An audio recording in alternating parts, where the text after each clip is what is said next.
like I'm gliding on air. Kendall Bruce has been driving his new Tesla 3 for a month now, but he didn't buy it and he didn't lease it either.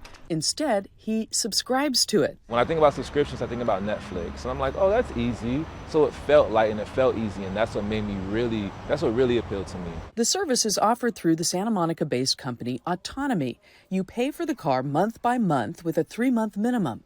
The company says during the time you have the car, it's essentially yours. You can keep the car for as long as you want. It's your car. It's not like it's a car that you're going to have to share with anybody. It stays in your driveway. It's totally at your control. It's just a subscription, and that gives you the freedom to quit it at any time. You can get in a Tesla 3 for $490 a month, which is lower than the current average new car payment. But you will also pay a $4,800 start fee, essentially a down payment.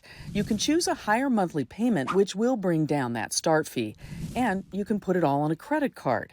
CEO Scott Painter says it's cheaper than buying or leasing the car. If you're thinking about getting a Model 3, we would challenge you, go down any other path to get the car. If we're not the cheapest way to get the car, we'd be shocked. It has to also be the easiest and the fastest. The company currently only offers the Tesla Model 3, but says it will soon start offering the Y model and EV models from other car makers. If you like to switch cars frequently, more so than every year or two, maybe subscription could work for you. Brian Moody with the research company Kelley Blue Book has been writing about the car industry for 15 years.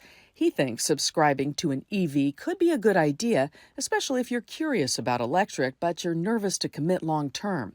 As for that start fee, though, he says make sure it pencils out, especially if you don't plan to keep the car for more than a few months. I think it's also important to sit down and just do some basic math and see how long it's going to take for you to make your money back. Moody says you can also rent a Tesla 3 from companies like Hertz and even Turo, but you'll need to do the math because renting might be pricier. As for Kendall, he says he made the right decision. I love it. It's like my favorite toy ever.